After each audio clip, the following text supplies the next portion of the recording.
Today we'll be making a display device for this army belt. I'll utilize this block of walnut, some 50 caliber bullets, a piece of plywood, and some fabric, and ultimately make this. I'll utilize some fast forward functions on the video and give you some commentary. If you'd like to see how it happens, stay tuned for the adventure. Cabinet. I've collected these different parts from World War II. This is a 1938 belt, 1942 Boit Colt 45 holder. All I need is the 45 to go in it. This is 1943 canteen holder. So I've been collecting these pieces for some years, and I'm ready to do something to hang this so that it can be displayed in such a way that would be worthy of what it is. I wanted to hang it some way so that it would be really tight so that everything could be on display, and I didn't want it to sag. So my initial thought was I could take a typical holder like this and put this in there and pull it really tight. And I thought, well, that's kind of chintzy. It would be fast, but it really wouldn't be what I wanted. So then I thought of like a wood peg. If I could put a wood peg in there, I could pull it tight with these wood pegs, but that wouldn't be so hot either. But the wood peg gave me the idea of one of these. This is a dummy 50 caliber from World War II, and I thought if I could display this, not only would it look good, I just need to figure out how to put it in place. So I came up with this design. This is just a temporary, a practice piece. Cut it in different ways to drill a hole in here so I could fit the 50 caliber round right in there, put a couple of holes through it, bolt it in place. Then you can see the belt can hang right on that 50 caliber round, and it would be a nice way to display the belt and use some parts from World War II as well. So this was my practice round. I ended up finding this block of walnut. I've had this 2.5 inch block of walnut for several years. Didn't know what to do with it, so it's just been sitting in my garage, and I thought that's what I need, something nice and thick. So I put this on the table saw a couple weekends ago, cut it in half, cut the slots in here. So now this will model what you see here. See where the grooves are. So I've pre-cut these. The other piece that I want to do is take the canteen itself. So what I'm going to do is I've taken this as a practice run. This will fit right in there like that. Let it be on display. This will be underneath the belt for a nice display piece. So the belt will be on display. The canteen will be on display right in the middle. And it should look really good. Stick with us and we'll see what it turns out to look like. Okay, we're out front now, getting ready to cut some on the bandsaw. So this has got to have an angle on here and make room to drill a hole down the top for the 50 caliber round. So here's the first one. I've gone and cut that one off already on the bandsaw. So I'm going to cut the second one. We'll film that, and then we'll be drilling that hole here. Then we can cut the bottom off. I don't want to cut the bottom off until I've got the hole drilled, because I want stability in the bottom of this block.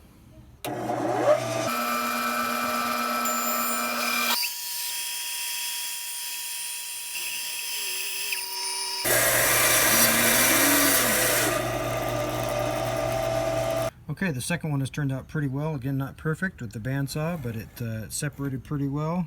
Got a good clean cut. It was smoking a little bit. 2.5 inch thick walnut. Here you can see our real block. I've added blue tape. If you're wondering what that's for, you can't mark on walnut very well with pencil. The lines don't show up, so I've got blue tape on here. 1/4 inch here for the center where the hole's going to be drilled. 1/4 inch deep. Found the middle point. There's another 1/4 inch line behind.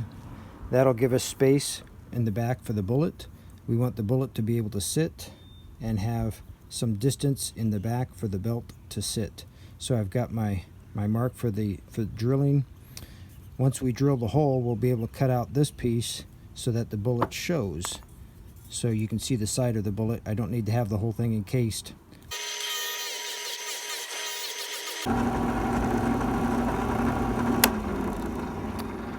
Well, as you can see, we got through it. It was pretty tough wood. It was smoking a lot, even though I sped it up. But we got through on the first one. Now we'll do the second one.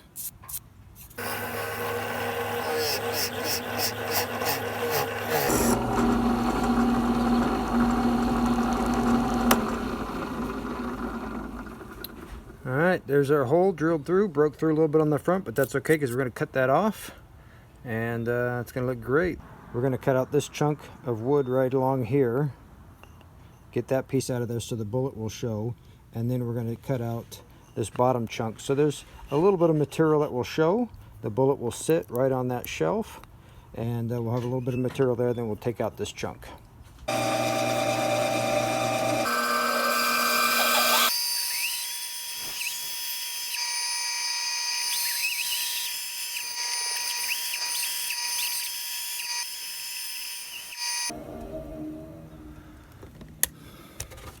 Well, once again with the bandsaw, you don't get a precision cut, and that's what I've got here, a non-precision cut. Had to go in from a couple different angles, but the good thing is here at the bottom of this block, I can put that on the belt sander and really just clean that up quite a bit.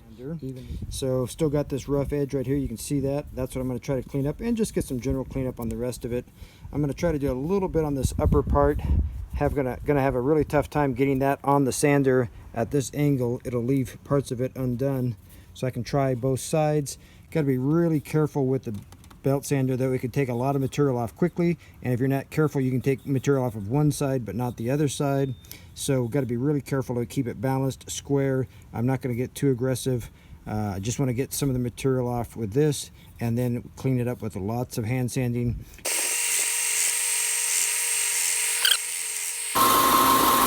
All right, there it is, a nice sanded down all the way across. All right, we're back at the workbench now. We did some cutting last time.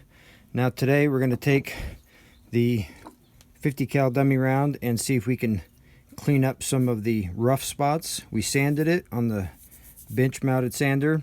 So our project now is to get in here and clean up some of this. You can see the two-tone look. This light shade of walnut is where the sander got, and this dark shade is I couldn't get the block in on the sandpaper because of the other part of the wood blocking it. So now I've got to file this down, and then we're going to work on down inside here. You can see see if I can focus this in for you. There's a cut mark right in here from the bandsaw. I've got to file that and get that cut mark out of there. You can still see the hole from the bit when we drilled this hole going down. I've got to get down in there. I don't mind the hole because the bullet will cover that up, but there's a bit of an edge right there right there, a bit of an edge that I need to clean up because the bullet casing won't sit flat. So we're going to file this down with a good wood file, then sand it. We'll file this down as well on both blocks. It's starting to come together. All right, we're going to start with the file and try to get off some of this rough wood here and some on the edge. Just like anything else, any cutting tool, any chisel, any file, you can take off the wood you want. You can also take off too much. So you just got to take your time, be patient, hold the file very flat. If you hold it at an angle, you could take off more than you wanted. If you had it up or down instead of flat, you're going to take off more material than you want. So we're going to try to hold it real steady. Just use nice long strokes. We can see that the file has started to clean up this edge and this edge. You can tell by it's a lighter grain, and this is still dark. So it's obviously a high point here and a high point here, so I'm going to just keep filing away till I get some of that, all that material down, and it should match this.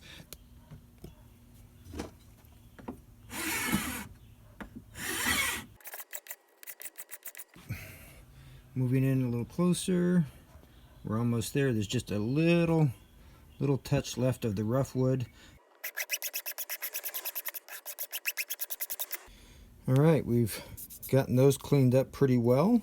Now we're going to work on this base here. Like I said, you can see there's still a pretty good cut from the bandsaw right there that I've got to file that down and just clean up this edge a little bit, because again, this is where people will definitely see is this facing and this corner. So I got to spend a little bit of time on that. Okay, I turned the camera back on. While it was off, I did quite a bit of filing, but if we can get the camera set in here close, there is no more groove. The groove has finally been removed. That was quite a bit of filing. You got to be off camera for most of that work. I'm sweating here in my garage. back. While you were off camera, I did quite a bit of filing. More filing on here, more filing on here, more filing on here. Still trying to get this cleaned up as much as possible. Ready for sandpaper. Now we'll work on the chisel. So as this 50 caliber dummy round sits in there, you can see there's a gap. There's a gap right in here, which is caused by this lip. The drill bit didn't go all the way down, so I'm going to take the chisel and work out that. But I've also got to widen this at the bottom. This 50 caliber round is about 3/4 of an inch here, but about 7/8 of an inch wide down here. So I've got to taper the cut to accommodate that. So it won't be this extreme, but you can see just by my drawing, it's perfect at the top, but I've got to taper this bottom out, flare it out, so that round will fit in there. Okay, now that we've got this in place, we're going to just try to work this little bit of material out.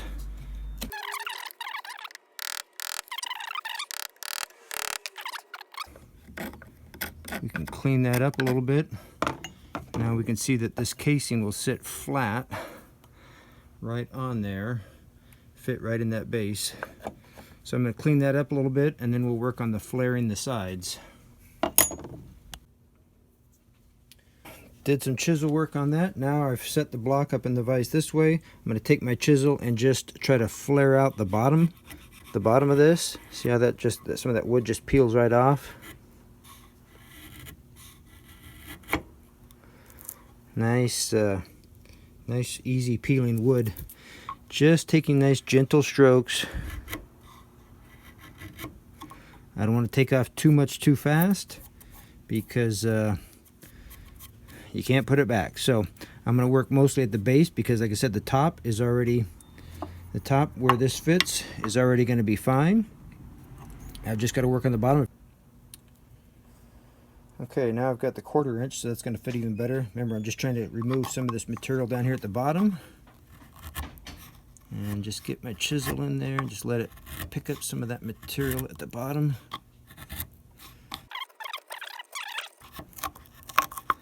This is partly why I like chisel work. It just seems to be sort of like fabulous to take some chunks out like that. If we brush this out, we can check with our casing, check with our case and see what that might look like. As I suspected, I did remove a little too much on this side right there. But like I said, once it's gone, I can't put it back. So I'll flare this just a little bit to match it up, so it looks like it's supposed to be that way, though it may not be. And we'll continue to remove some of just a little bit more of this, double check.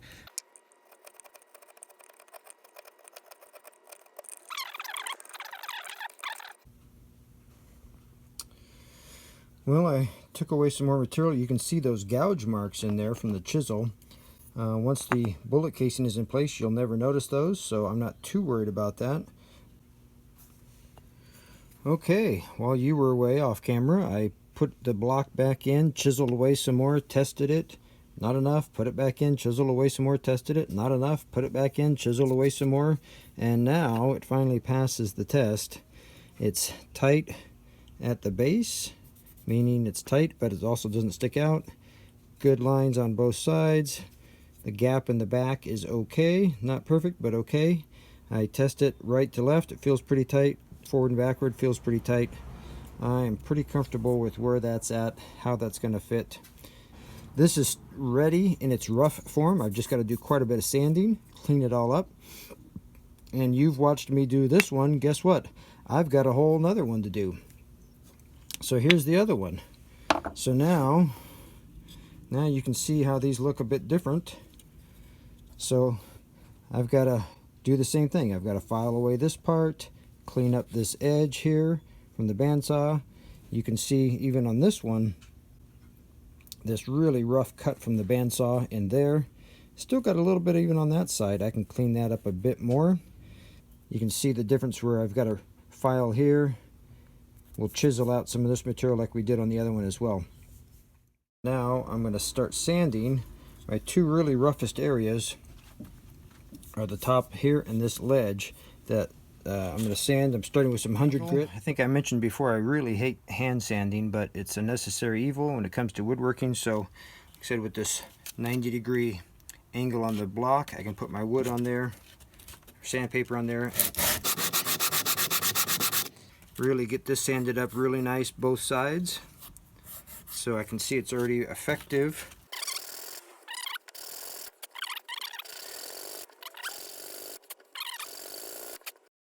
Alright, so I finished sanding with the 100. I went to 150 grit, and now I'm about to go with the 220 grit. So certainly feels a lot smoother on these edges. Hope it looks as well as it feels.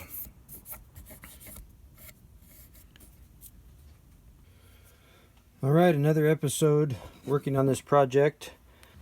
This second block seems to have a number of problems. When I put the casing in, it's leaning slightly to the right. If you can see that, it's just got a slight lean to it. If I come in here close, you can see it's leaning to this side, and there's a bit of a gap on this side, so it's not sitting flat. If I make it sit flat, then it's not in the slot. So I've apparently chiseled out more room on this side than this side, so I've got to go back now and chisel out some more room on this side, just so this casing, bullet casing, will sit flat and stand up straight. So I've got to get some of that material out. Okay, more filing, more sanding, more filing, more sanding. Got the two flat edges looking much better. Now back to getting this bullet casing to sit flat. Again, it's sitting angled on one side. I've got to chisel out some more of this flat spot here, so this will sit completely flat, and then a little bit on this edge. It's just leaning too far to one side, so more chiseling, more sanding. Seems like these two things are always needing more chisel, more sanding, more filing. Who knows? Part of life. It's the irritating part of life, but it's the part that people are going to see, and if they're going to see it, most people won't know, most people won't care. They will never notice that it was slightly off center. But the problem is, I'll know, and every time I'll be embarrassed, and every time I'll have to apologize, and people will say, "What are you talking about? It looks great the way it is." And I'll say, "Yeah, but I know it wasn't the way it should have been or could have been." And rarely do I get such a perfectionistic approach to life, except in this kind of woodworking. I don't know why I don't apply this level of perfection to anything else I do, but for some reason, when I start getting wood tools out, the perfectionist in me comes out in some sort of strange way. I suppose we all have things in life that are like that, because I'm not like that in all my other areas of life, and yet I am here. So it looks like I got that cleaned out pretty well. So now the bullet should sit completely flat. There was just a bit of a lip there still. Now I need to work on this edge here as well. It's just too far over. I've got to be very gentle and not take off too much material right off this top. Just got to be gentle. I don't want to take off any more down here, just on the top.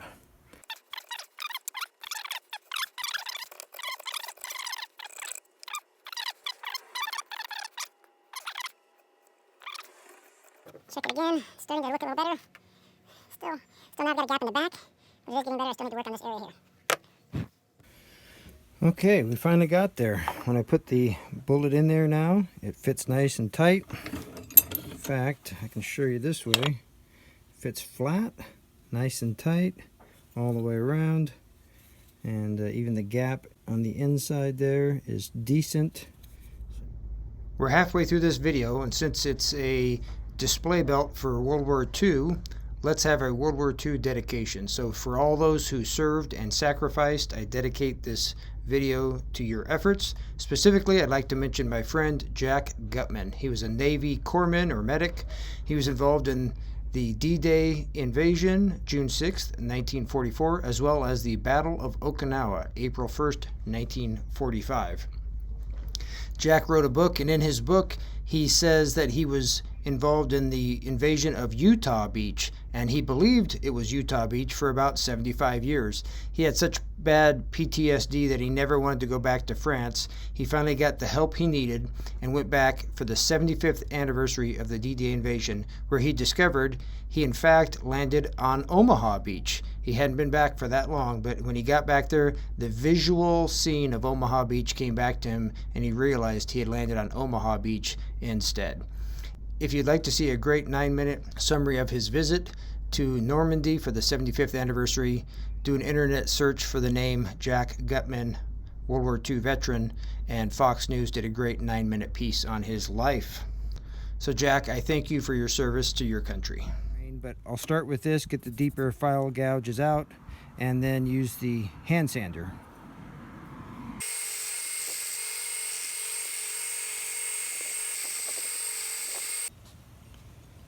Alright, we're getting close to the end of the project. Got quite a bit of work done with these.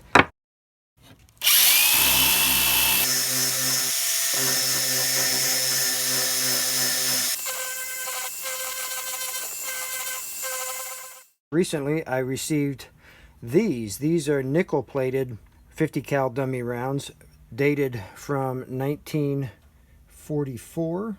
This is the Franklin Arsenal 1944 date on there. There's just a single 4. That's from 1944. So I've got my World War II dummy rounds. They're pretty beat up, and I'm going to eventually put them on the buffing wheel, and then they will sit nicely right in there. I'll put a bolt through it, high and low, and that will be what holds the World War II belt rig in place. So it's going to look great once I get those buffed out. For today's cut, we are going to get a little bit of work done on the canteen holder. This is 1945 canteen, and I created this pine template to make sure it would fit. So the canteen is going to fit right in there and be held in place. So that's going to be great and amazing. But I'm not going to use pine for the final project. That was just my test. Here's my nice walnut block. I really repurposed this. This was some sort of a trophy holder or a plaque holder, and I cut it in half and glued the two pieces together so now it's nice and thick. And I've drawn out my diagram on here with the magic marker, so now I'm going to cut this piece out so that the canteen will fit right in there. We'll cut that on the bandsaw, and then there'll be quite a bit of sanding to do on the inside.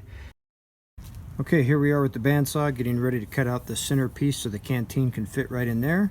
Probably have to make a lot of relief cuts in order to get around this curve. Not sure how tight the bandsaw will be able to make that, but it'll take a few minutes and we'll get it cut out.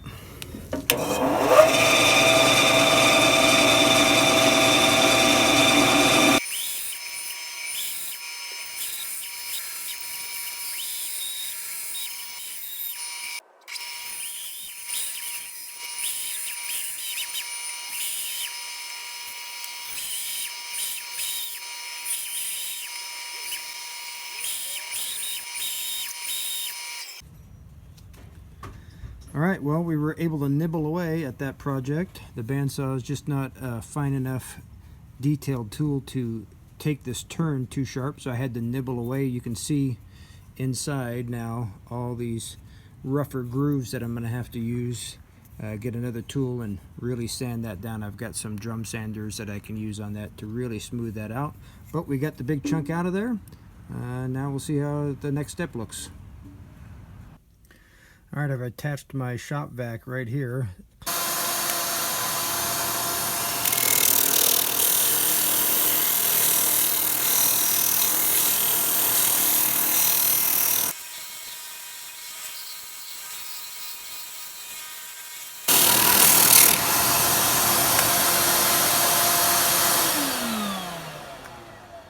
Well, I've just got to stop and comment that not only is the sanding working pretty well, getting some of these gouges out of here. I've still got a couple of deep ones, but it's really cleaning it up pretty well. More importantly, this shop vac is amazing, sucking that dust right off of there so I don't get my garage full of dust. So it's amazing if you get the right tool and you put it in the right place, how it can really help clean things up. Alright, well, we cleaned it up a little bit, had a better, finer sandpaper on that one, and cleaned it up even more. looks pretty clean. I can do a little finishing sanding by hand still to go, but the question is, does it work? And the answer is, of course it works, right? The canteen fits right in there and looks really nice. It's going to be sitting there so you can see everything and know that this is what it was made for. So we'll get a little better look at that later on and clean it up with some more fine sandpaper, but happy with what I see so far. Done all the necessary work on the wood blocks to hold the 50 caliber rounds. These have come in. I've done a little bit of work on them. As you can see, some of these are pretty heavily pitted and they need to be cleaned up. They came with 3 holes in them from the US government, identifying them as dummy rounds so somebody didn't accidentally think they were live rounds. We're going to put those right in here. I need to have a second hole to make the stable. So I've already taken a couple of these and drilled a second hole. So they're going to fit perfectly right in here. I put the tape on there so I can mark it and lined it up vertically with the bullet tip so that these are straight. I've got these pieces of disc sandpaper, 800 grit.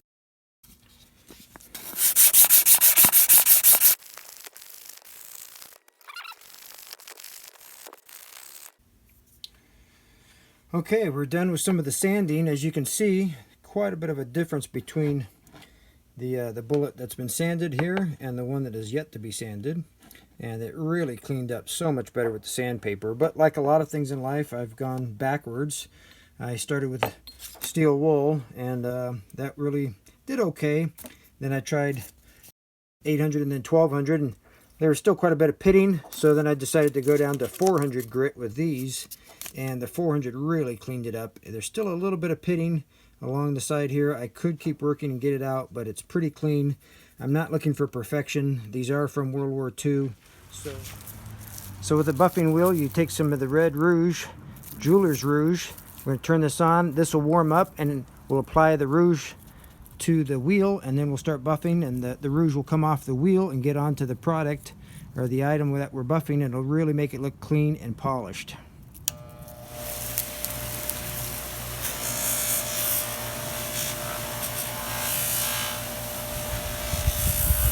Put that rouge on there, start buffing.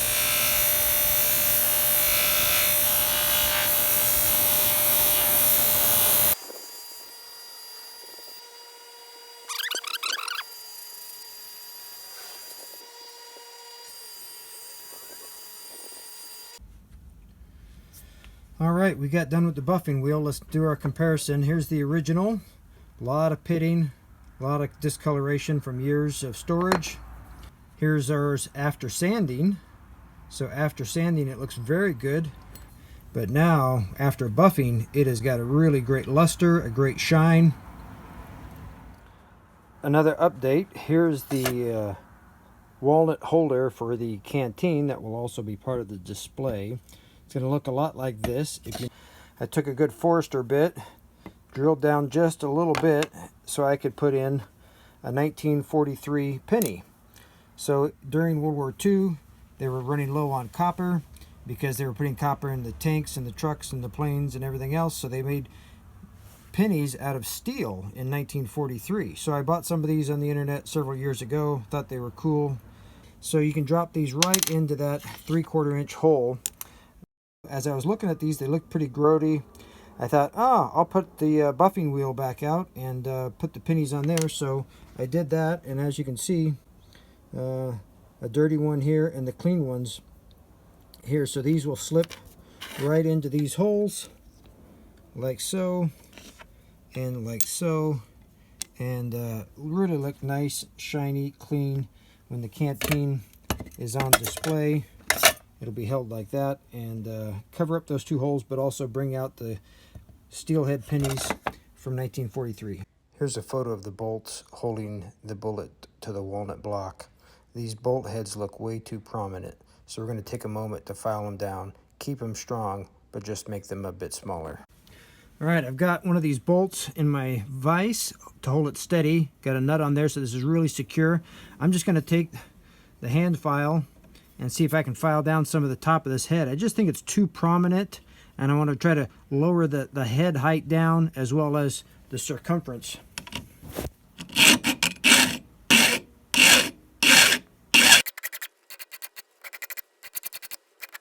Well, that lowered it down pretty well. So we can zoom in a little bit here. It's much lower height, took off quite a bit of the metal. I don't think I'll be able to get down low enough that that entire groove, screwdriver groove, is gone. And it's pretty rough right now, but I can take a better file and smooth that out.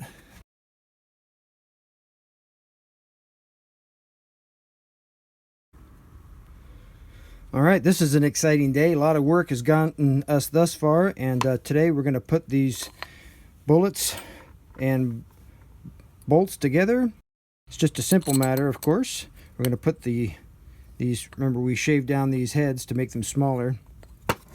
So we'll get 2 of these in each one of these bullets, and then place them through our nicely drilled holes there. We've got both of these bolted on now. The bullet has got the screws through there, bolts in the back with a couple nuts. Now that I've got the walnut blocks finished, I laid them out on a thin piece of plywood, arranged them so I would know where they have enough space. I then drew it out with an A-frame so that I could cut it out with a jigsaw, put a couple of hinges at the top so everything could be held on one display piece. This is what it looked like from the front. The walnut wood blocks will be on there. When you open it up, that will kick back and it'll stand up just like so. So when I hang it flat on the wall, it'll be like that. If I want to show it to somebody, it'll kick back and stand up on its own. So I've got my 1.5" markings. I've stapled the fabric on the back side. I've got my cardboard piece in here. As you can see, it's tucked in between the 2 pieces.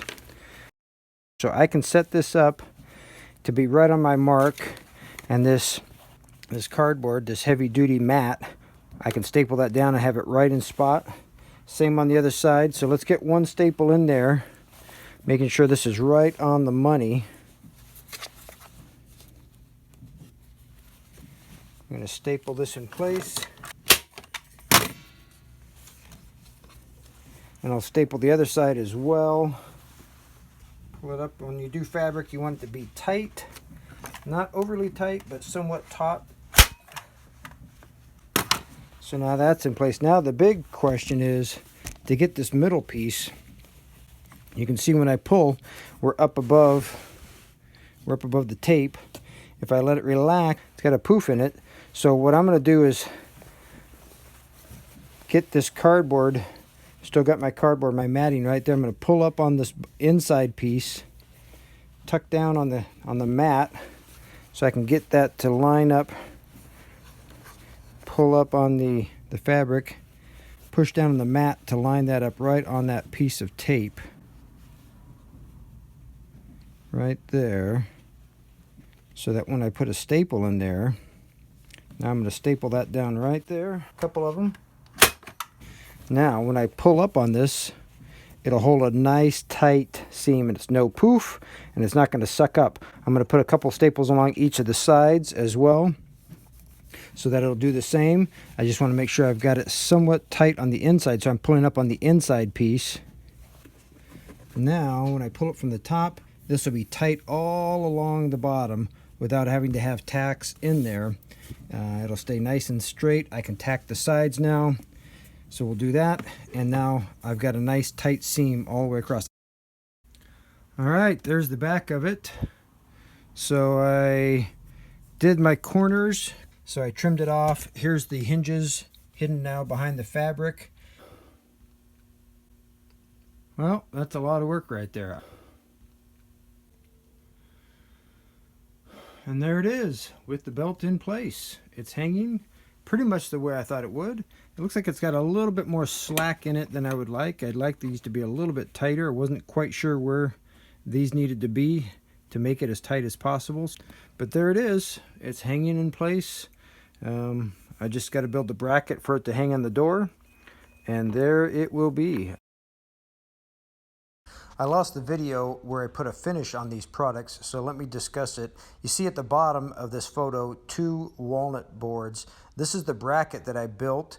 It's just one board overlapping another, and then the display device will slip in behind that. So for the finish on this, I didn't stain or put a clear coat on. I used the Tom's 1/3 military gunstock wax. So as a wax, I just rubbed it in really deep and hard, and it really enhanced the walnut look. It really looks beautiful, and it's got a phenomenal feel to it when you touch it. Then here you can see the bracket at the bottom of my cabinet. The bracket is screwed in so that then I can put the belt display rack, slip it in behind, and it'll hold it in place nice and tight, and yet when I want to pull it out, I can easily pull it out and stick it back in.